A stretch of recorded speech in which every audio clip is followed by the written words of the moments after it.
Okay, awesome. So we are here today for talking a little bit about data-driven alerts in case of a Power BI. I will be trying to stay inside the Power BI and don't go into the fabric for the data activator.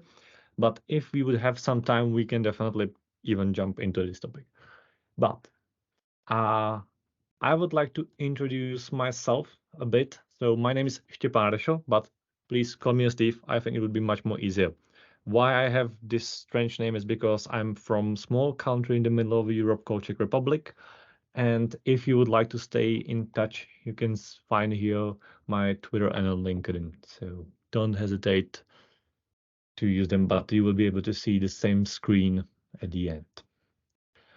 Okay, let's jump directly into the topic. But why should we care for data-driven alerts or even for the alerts? Is there something that they bring to us that's better for us and can help us some in additional way? Because why would be talking about them if they don't bring us something better? So to be able to fully understand why I would like to be talking about alerts and alerting options inside the Power BI, I would need to bring you a story. And for the story, I need to a little bit tear the system apart into separate parts of a Power BI and even for the user to be able to fully understand why we are here today.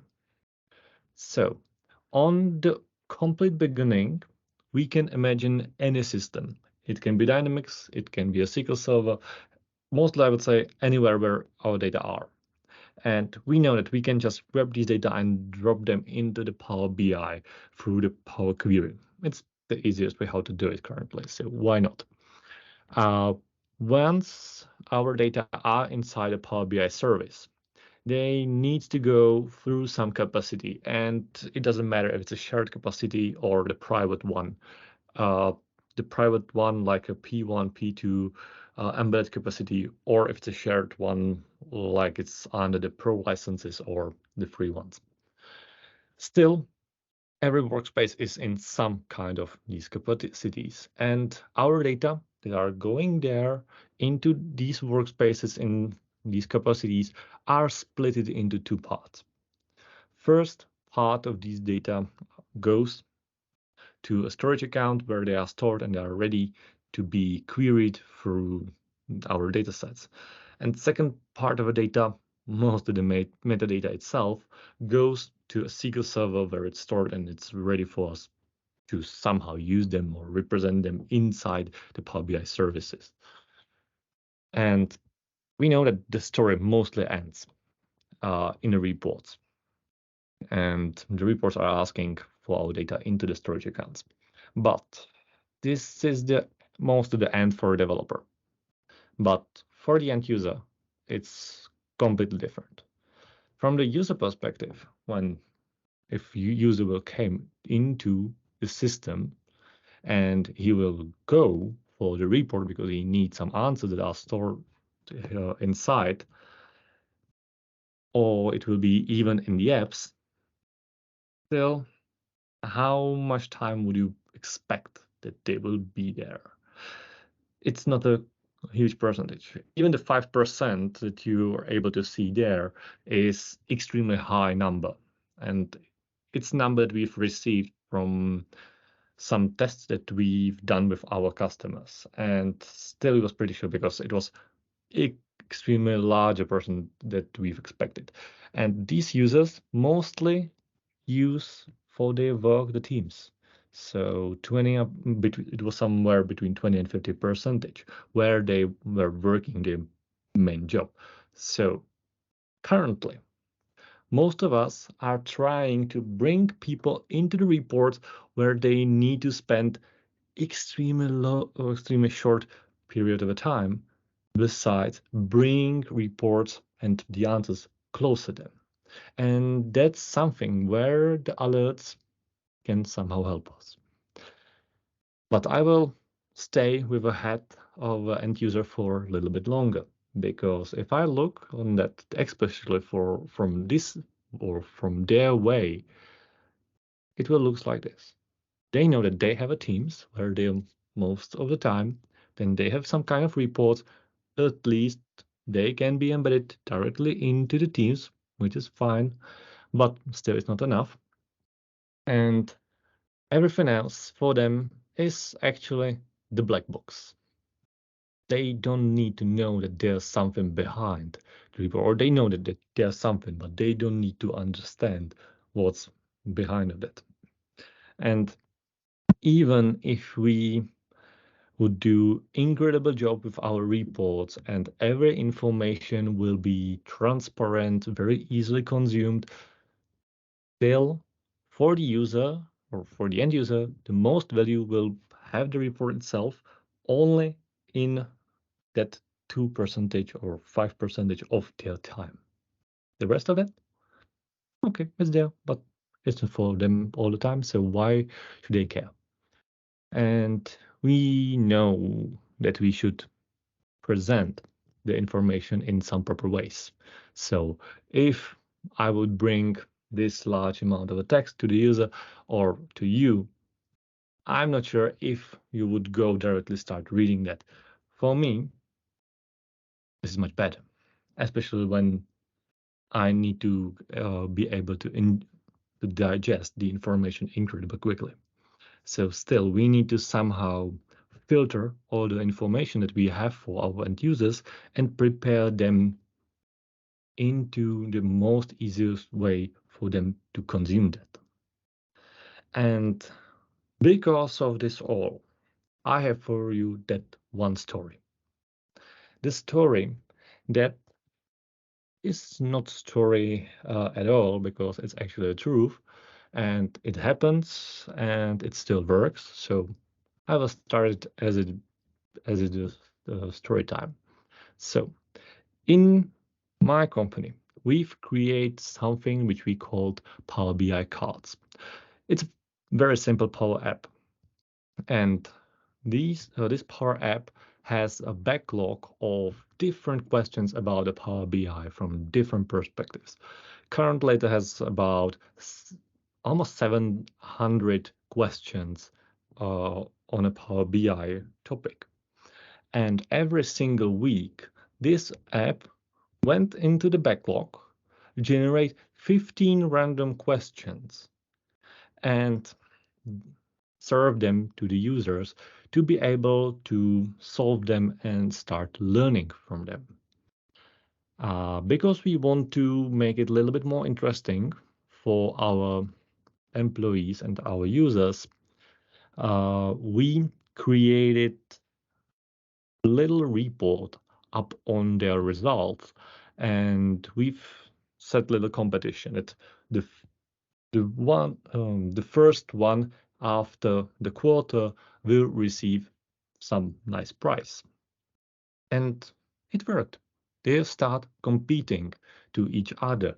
So we had a report, they were able to start competing, they were able to see their results, but they were coming back to me and asking, okay, on what place I'm currently. Wait, you have a report, you can check it there. I know, but I don't want to open it. For me, it's quicker to just go to you and ask. Okay, so you will be taking my time because you don't want to open the report. Yeah, because I'm not sure every time where it's stored. You know, in our teams, we have quite a huge structure where informations are stored, and every time going through exact team and channels can take some time. So still, it's easier to ask you, okay, so what if we will be able to have this report if someone would need some further detail? I know it's not a beautiful report, but it worked. And if we will be able to extract data from this report and serve them or serve the data directly to the end user into their teams, but not into channel, not into tabs, but directly into their chats.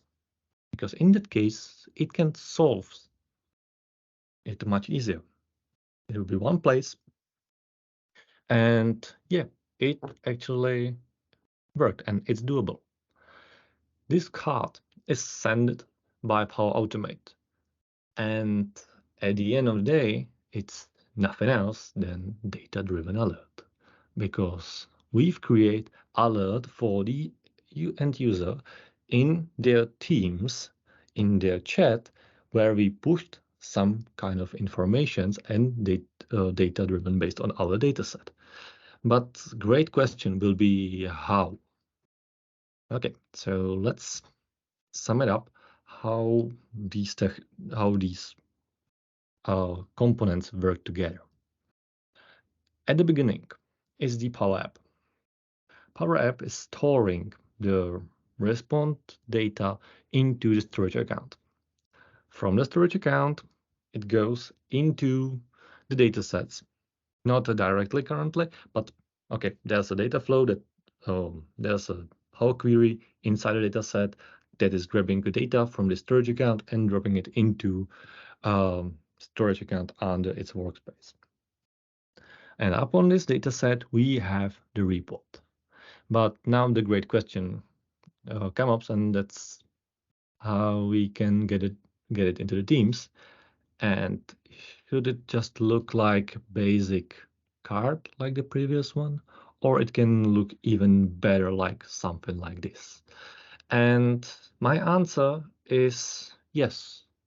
Even like this can looks your alert that you can send to your end users, which can be incredibly handy, because if you will be sending them this summarized information directly into their chat, and it will be personalized, so everyone will receive only the information that they actually need on some scheduled basis, you will be bringing them much more than just a report. And if you will combine it with some other capabilities like buttons inside these adaptive cards, you will be able to navigate them directly from this chat to your reports.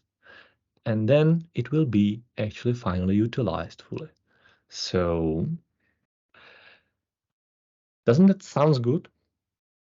For me, at least, yes. So hopefully even for you. To be able to understand how or what possibilities we actually have, we need to go through the Power BI service, and not just over the surface. We also need to go a little bit deeper and understand what are our full capabilities here or possibilities. So we have some different types of alerts inside the Power BI service. Some of them are native, some of them not that much. Sorry. Okay, so I will start with the alerts itself. I'm not sure if everyone knows about alerts as alerts inside the Power BI, but they are here, and I will show you them just briefly.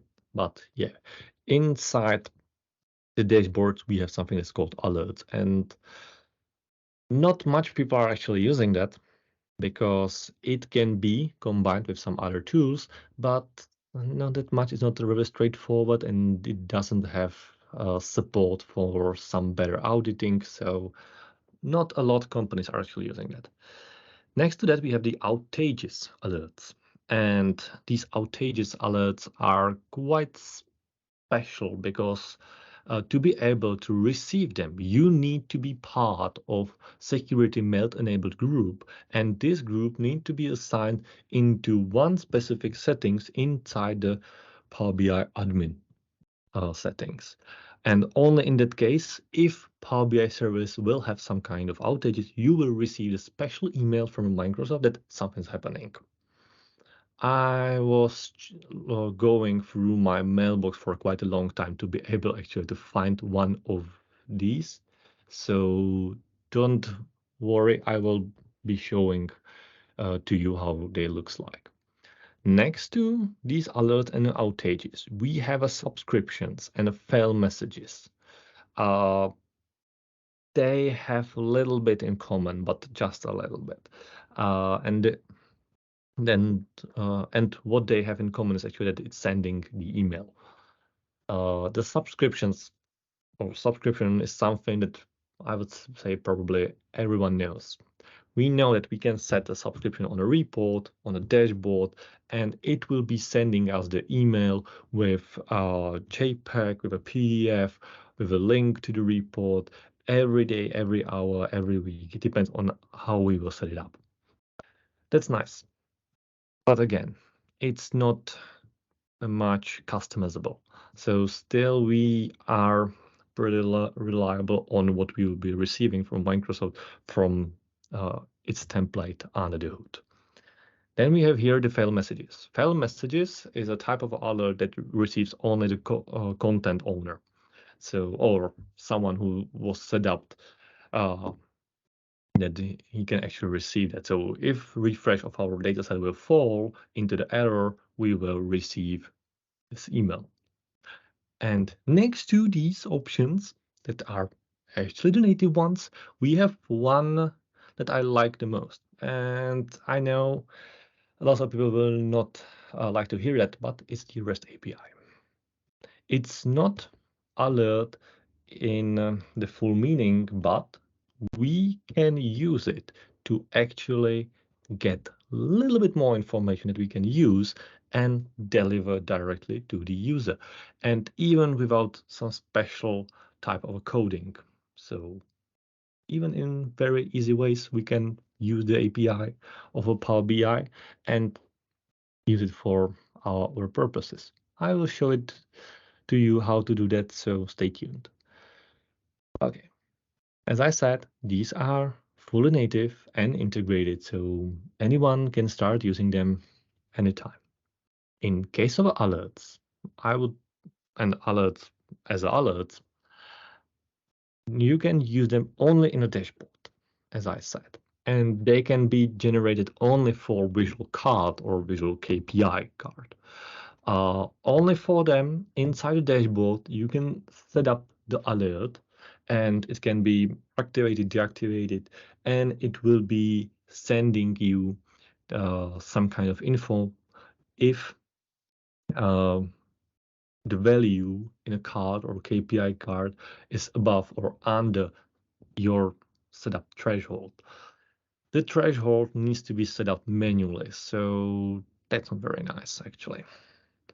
And next to, or okay, sorry, and the output that you will be receiving from these alerts is the email, or you can combine it with a Power Automate and use it as a trigger for your Power Automate flow, which is one of the greatest way how to actually use these alerts. But unfortunately, when they are not fully auditable because there is no native call inside the Power BI REST API to be actually able to receive all the alerts that you have in the tenant or even to manipulate with them, that's not something that I would recommend to do. So please, if you can, stay out of the alerts inside the dashboard. In case of outages, the email looks extremely easy. We are working to fix a problem with a data refresh. And yes, that's mostly everything that it will say.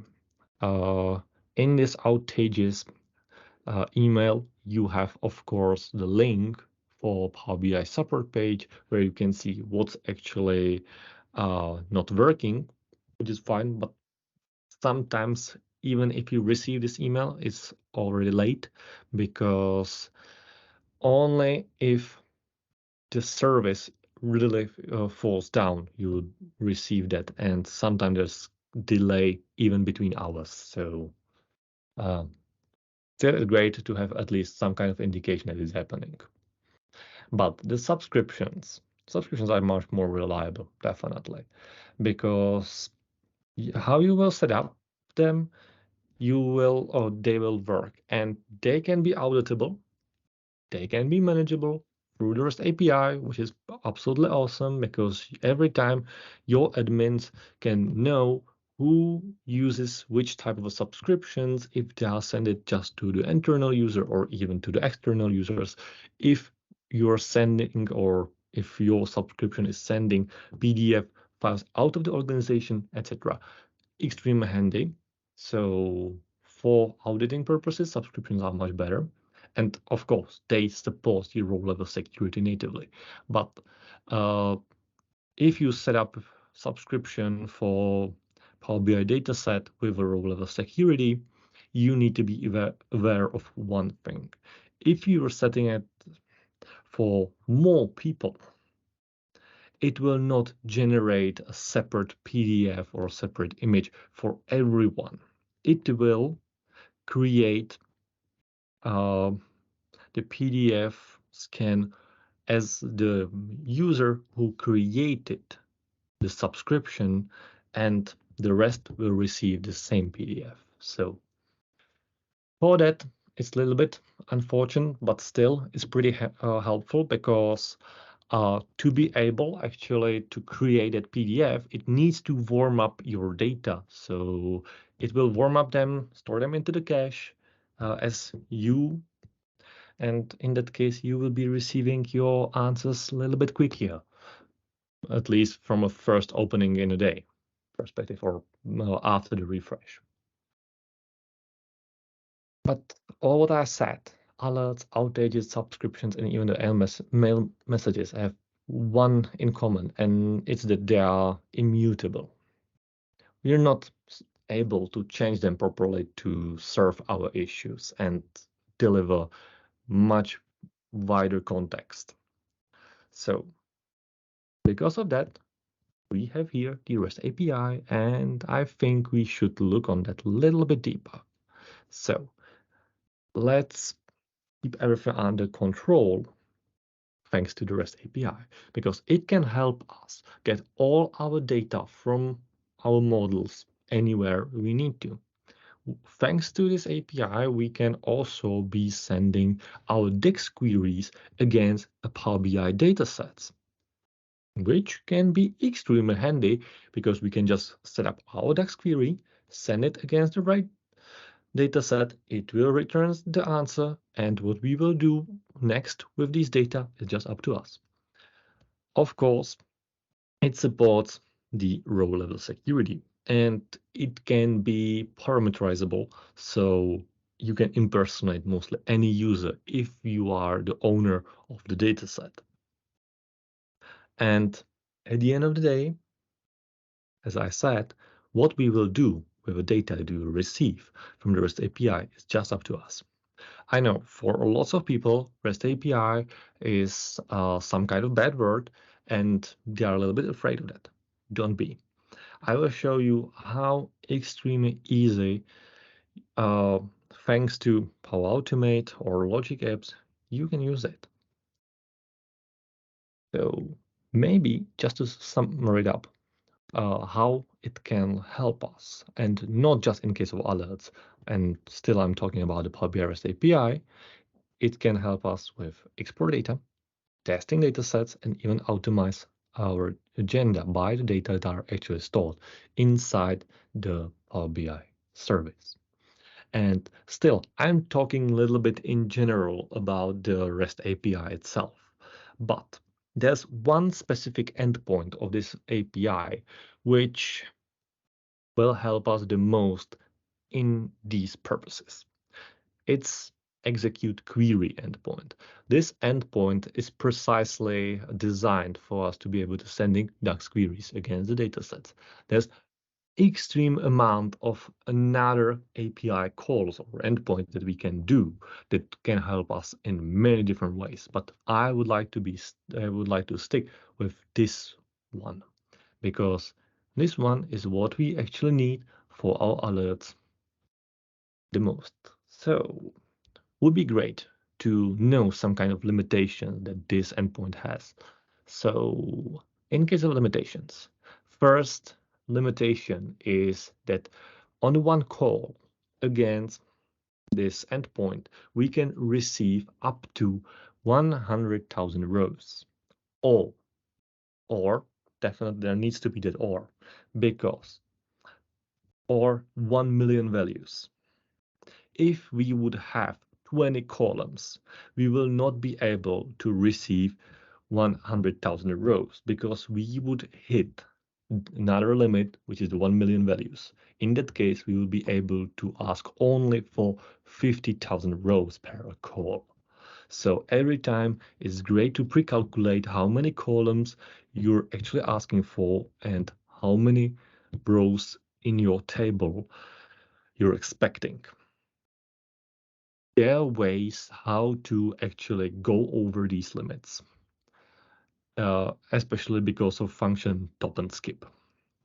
DEX function top and skip allows you to skip first, for example, 100,000 rows and grab another 100,000 rows. And based on this, you can create pagination pattern for extracting all data that you actually need.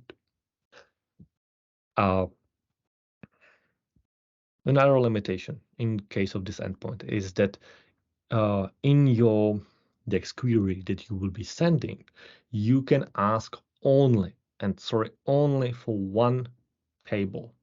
And this table can have up to 15 megabytes, which is still extremely a lot.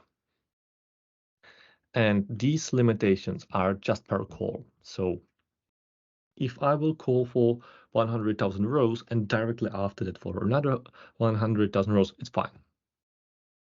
It will work. But we have here the last limitation, which limit us in the number of calls that we can actually do per minute. And I would say that in this case, Microsoft is extremely generous because it's 120 queries per minute, which means every half second we can be sending query against this endpoint. It's extremely a lot.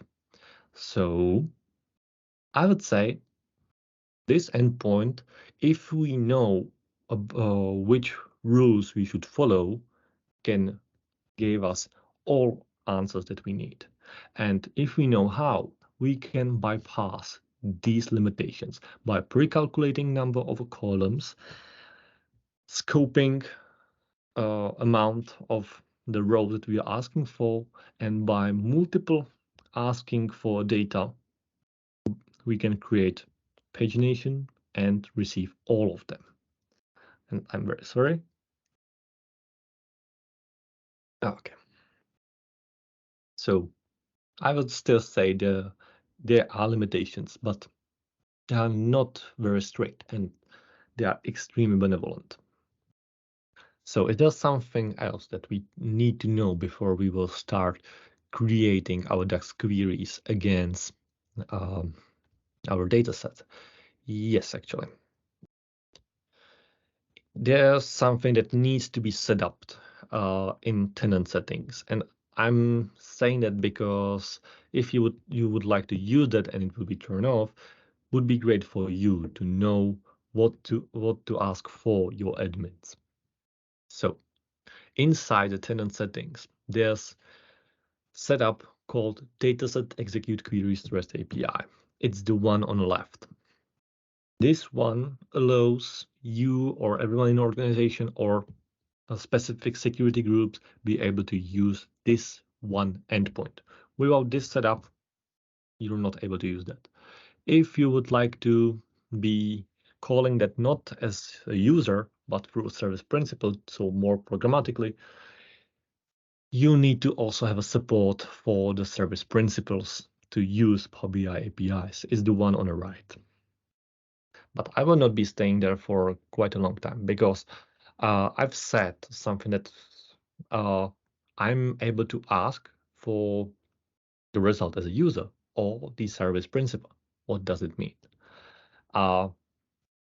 Usually, when you're communicating with Power BI service, on the behind, the service is authorizing you through OAuth2 protocol, and you don't need to do anything because you've already signed inside your O365, and thanks to single sign-on, it will distribute your authentication into another services.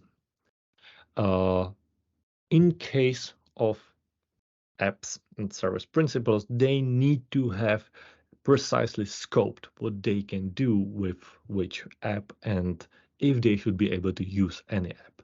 And in that case, there are a little bit different types of authorization if you're a user or the service principal. And even endpoint itself has little difference for these two types. As a user, I can actually be the owner of a dataset, and in that case, I can bypass the row-level security and be asking how the report will look like as someone else. If I'm the service principal, then no. In that case, I'm not able to use inside this API endpoint the impersonation. So just have it in your mind if you was about to start using it as a service principal. In that case, no, you're not able to send a query against a dataset with row-level security. So you don't just you cannot just ask for data as someone else. You can't ask even for your data if it has row-level security inside. Would be great if there would be some possibility for basic user or power users to send some queries by some native callers. And it's great because there actually is the support. Power Automate and also the Logic apps has inner actions that you can directly use. So you don't need to worry about the authentication. You don't need to worry how to set up the call against the API. They will do everything for you, which is absolutely awesome. They have very simple login.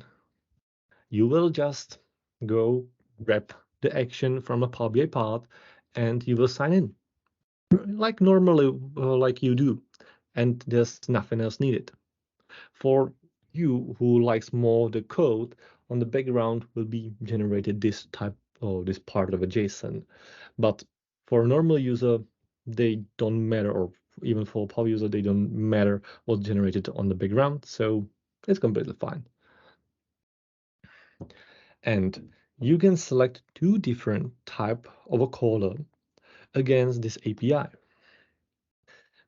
Even in Power Automate and even in the Logic apps, you can set one of them. And there's only one main difference. One requires the specification that you would like to be sending against the endpoint via JSON. And second one shows you all possibilities that you can currently send against the API directly in the UI. Why would I like to be setting it up by JSON when I can just click it in a UI? When this API endpoint was created, it was receiving some other possibilities like impersonation the user, specification if a nulls should be included, and in that case, Microsoft prepared for you possibility that if they would be do another changing in this API, you can directly set it up by a JSON before they will update the UI.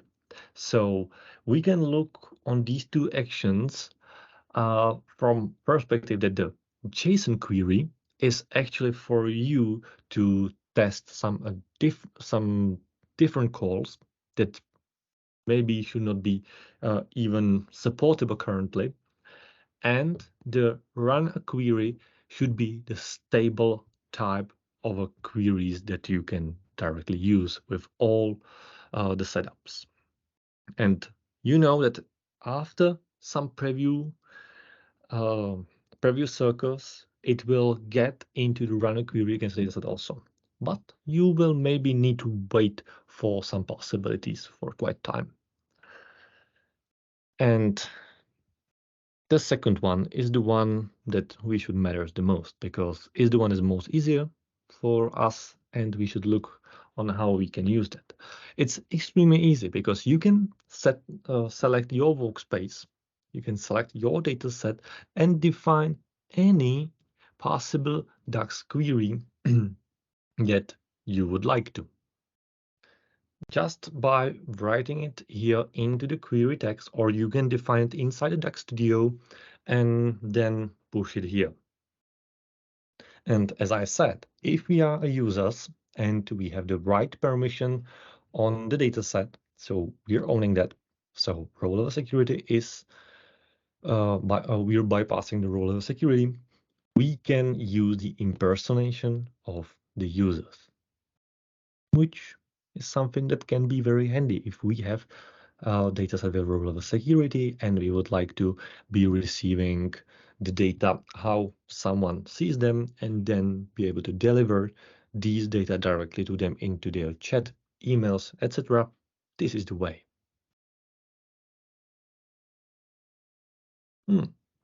Okay, we now know that there seems to be some easy ways how to do it. So let's try some calls, shall we? I'm inside my Teams where I currently don't have anything inside my chat, which is fine. And I will go for Automate where I've created absolutely blank flow just with manual trigger flow.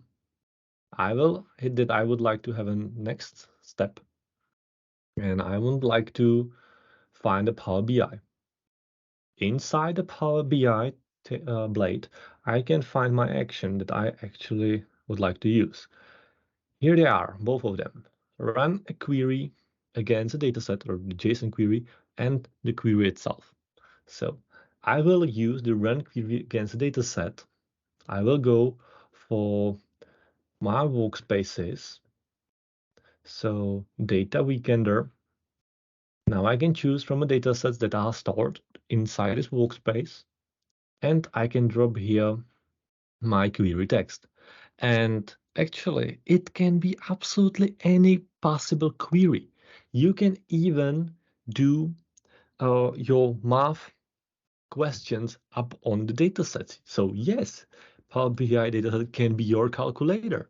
If I will drop here, evaluate and 1 plus 1, let's save it and test it up if you will receive a 2. So manual test, continue, run a flow, and everything's green, which is great. And yes, we've received answer from our dataset that value is 2. So we can really ask for any data that are actually stored inside our datasets and even data that are not stored inside. If you would like to receive the full table, we can. I think it's a table called data weekender, and I just hope that I have a proper name. If no, we will need to go for Power BI service. Okay, it was the correct one. So I have here some table with column date, column count, and column month, and with some values. And as you can see, I was able to receive my data extremely quickly. And now it's just up to me what I will do with them. But they are still in array inside a JSON. And Power Automate works with these responses sometimes not much optimized. So let's look on that. So how to work with our responses. If we will call for any possible call that we would like to, we still will be receiving our response inside the array. And if you would like to use this response, Power Automate will automatically wrap it your another actions inside apply to each cycle, and especially apply to each can cost you quite a lot of a performance in case of a Power Automate. So would be great to know some possibility how to extract our data in quicker way, and I would say even much more straightforward way. If we know that we are receiving a larger amount of the rows and we would like to use them for something, then yes, we would probably need to go through apply to each, unless we would like to store them directly in some CSV or any other format. But what if we will be asking just for one and only row? In that case, we can use some another action like a compose and drop into the compose the pointer into our run a query against a data set. If I will return back one more, you can see that here's the name of the action, and inside the outputs we're dropping the name of the action, and then we're receiving the body slash first table rows, which is actually the native part that will Power Automate create for us if we will ask for a first table. So until this bracket, it will write it for us, and then by very simple indexation, we can ask for exact parts of the response. It's very similar like indexation inside a Power Query. So if we would like to receive the first row, we will use it by a 0, but I know inside a Power Query, it will be a curly bracket, not a square bracket. But inside the Power Automate, we will ask for first row by a 0 in a square bracket, and then for the attribute name. And because the attribute is inside the square brackets, because it's its name, we still need to drop these square brackets into our calling name also. And in that case, that compose would directly grab our data from a first row. So it will be returning some value like 98, and we can directly use it without any for each cycle. And for that, there are a little bit more ways how to extract these responses, and every part of that will return something a little bit different. So here you can find all of them.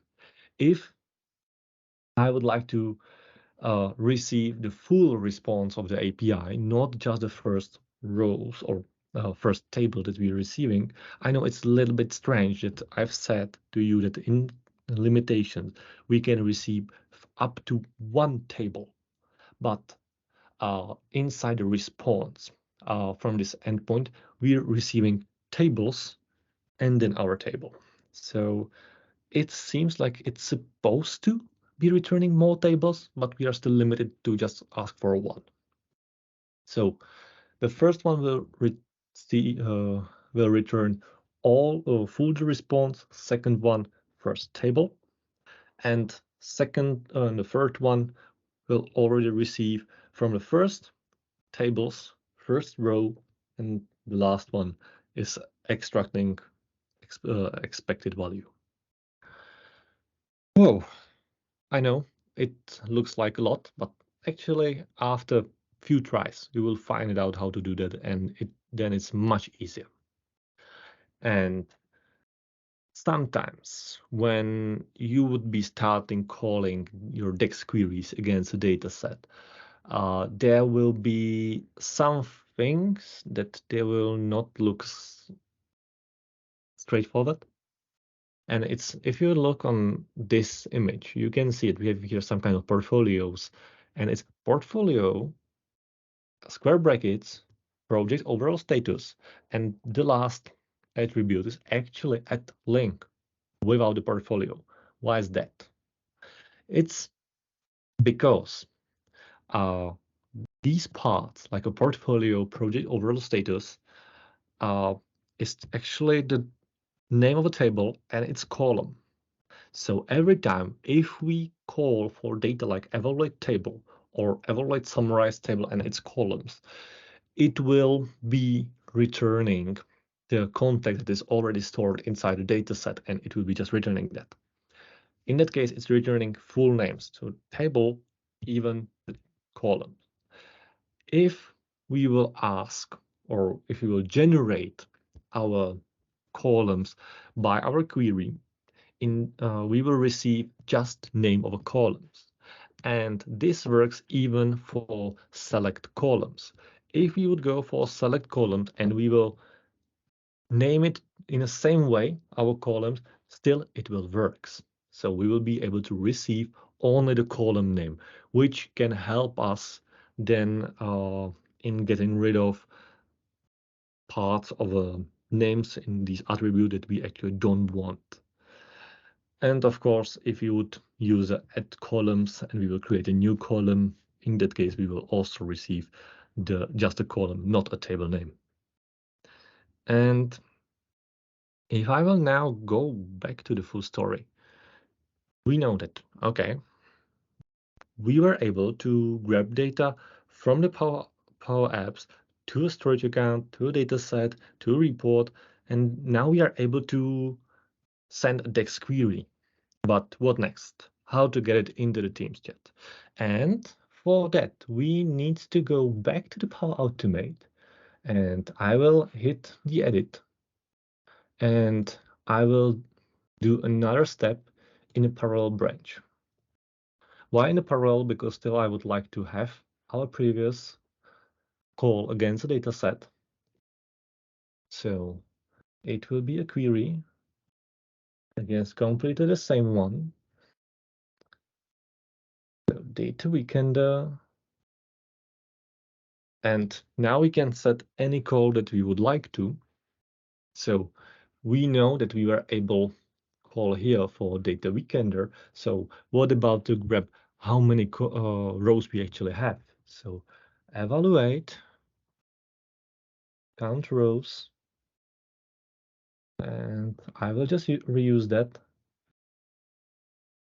Let's test it up if it works.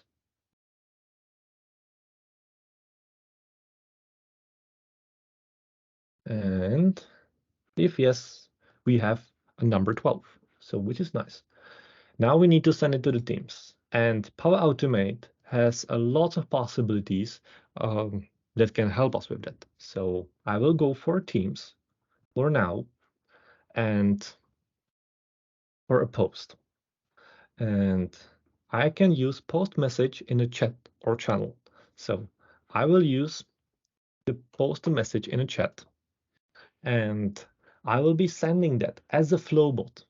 I can be sending it as a user, but in that case, it's a little bit more trickier. So as a flowbot, and I would like to send it into the chat with a flowbot. And what we will be sending, we will be actually sending our received value from run a query against a dataset 2, and we will be sending it for now to myself.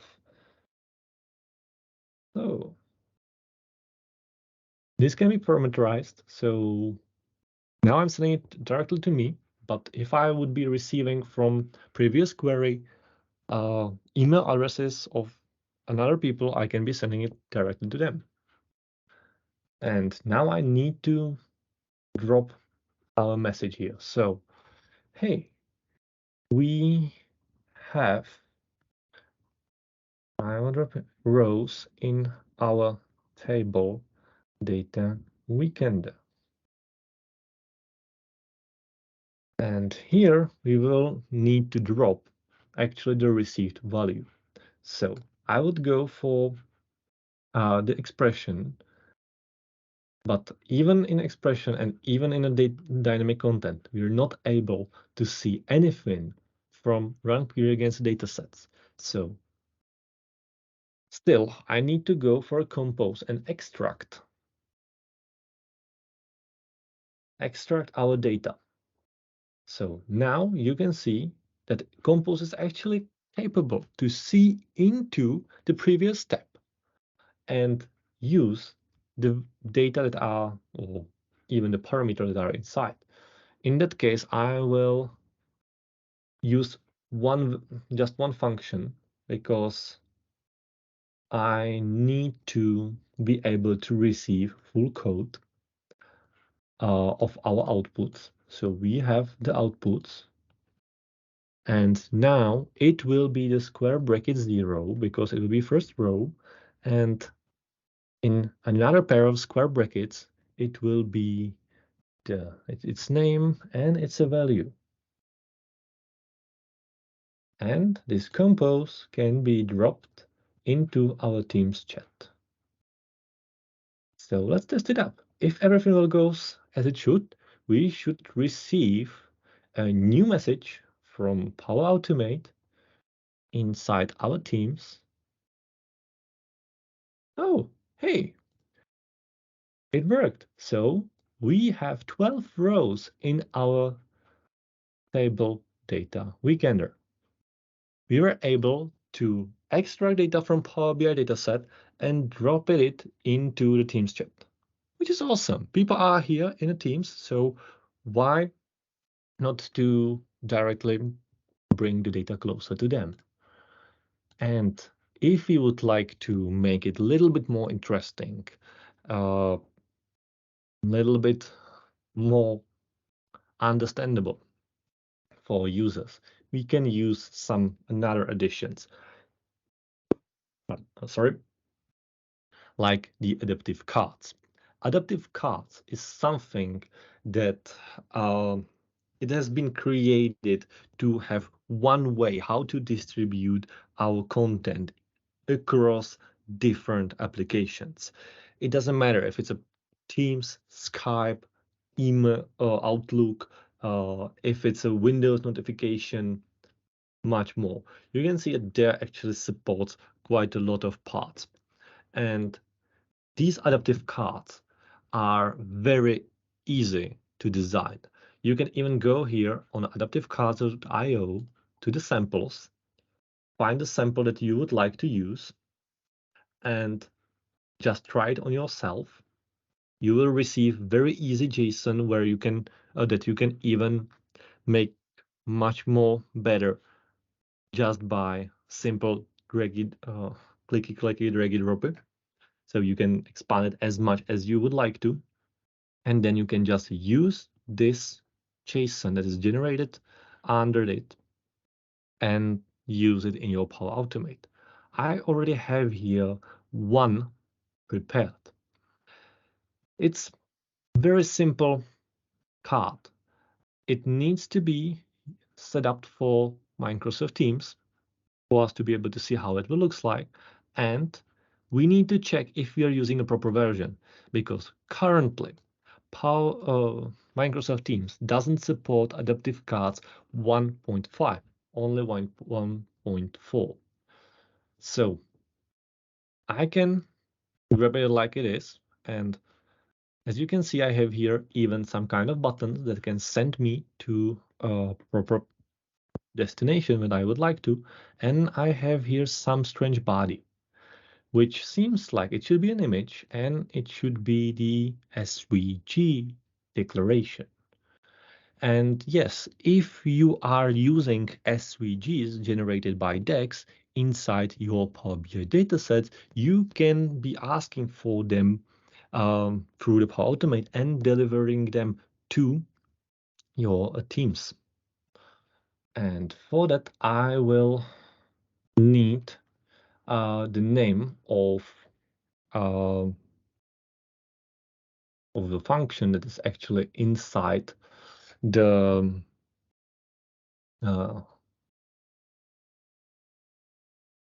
this is actually inside a data set, because I completely forgot currently the name of a measure. So sorry for that. I will go here for data weekender for the SVG, and weekender ready. That's SVG that we need to. So let's try it. I will ask for weekender ready. I will just turn off this part for Power Automate. So configure after the run. If it has failed, oh, come on. Again, configure after the run. It has failed. So this will not trigger currently.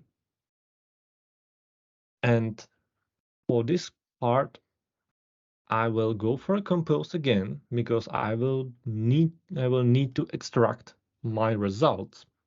So compose. And now I will tell you a little secret. To be actually able to use SVGs into adaptive cards, we need to be thinking about it. We are actually sending the SVG declaration inside the JSON. And there are lots of characters that can collapse to each other. So in that case, we need to encode every part of that SVG that we'll be receiving. So for that, we have here the function called encode URI component. So I will use this encode, the first table row, and I will declare it absolutely same way as previously. So I just need my 0, so first row, and again, it will be in a column called value. And now the part that will be actually slightly different. Inside the teams, I will go for post card in a chat or channel. It will be again the chat with a flowbot. And now the recipient will be still the same and adaptive card. Adaptive card I will just grab here from a card payload editor, drop it here, replace the output with a proper one, and let's try that.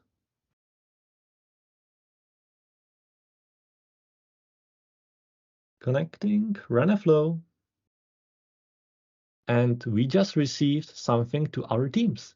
We've just received the SVG image that is showing up the details that are actually stored in a table, data weekender. So how much was sold something through the months very easily. And if someone would like to see the more, they can go here for the buttons and see whatever is stored under them.